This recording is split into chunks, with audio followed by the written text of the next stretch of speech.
জামায়াতের সহকারী secretary general Hamid আজাদের মনোনয়নপত্র বাতিল।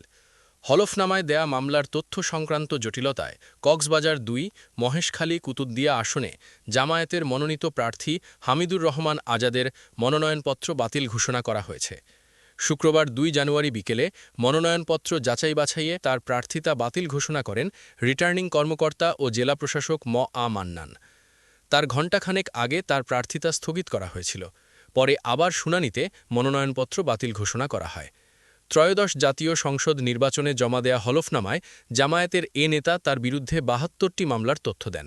তার মধ্যে ৭০টিতে তিনি খালাস, অব্যাহতি কিংবা প্রত্যাহার হয়েছে মামলা।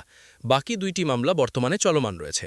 এর মধ্যে একটি মামলা বিস্ফোরক দ্রব্য আইনে ঢাকার সিএমএম আদালতে দায়ের হয়, যেটি হাইকোর্ট স্থগিত করেছে। অপর মামলাটি আদালত অবমাননার। আন্তর্জাতিক অপরাধ ট্রাইব্যুনাল ২-এ দায়ের হওয়া এই মামলা আপিল বিভাগে বিচারাধীন এখন। এই মামলার উপযুক্ত নথিপত্র দেখাতে না পারায় তার মনোনয়নপত্র বাতিল ঘোষণা করা হয়। রিটার্নিং কর্মকর্তার কার্যালয়ে মনোনয়নপত্র বাতিল হলেও এই সিদ্ধান্তের বিরুদ্ধে ৫ জানুয়ারি থেকে ১১ জানুয়ারি পর্যন্ত নির্বাচন কমিশনে আপিলের সুযোগ রয়েছে। স্থানীয় জামায়াত নেতারা বলছেন, যথাযথ প্রমাণাদি জমা দিয়ে এই সিদ্ধান্তের বিরুদ্ধে আপিলে যাবেন দাঁড়িপাল্লার প্রার্থী। এ নিয়ে চিন্তার তেমন কিছু নেই।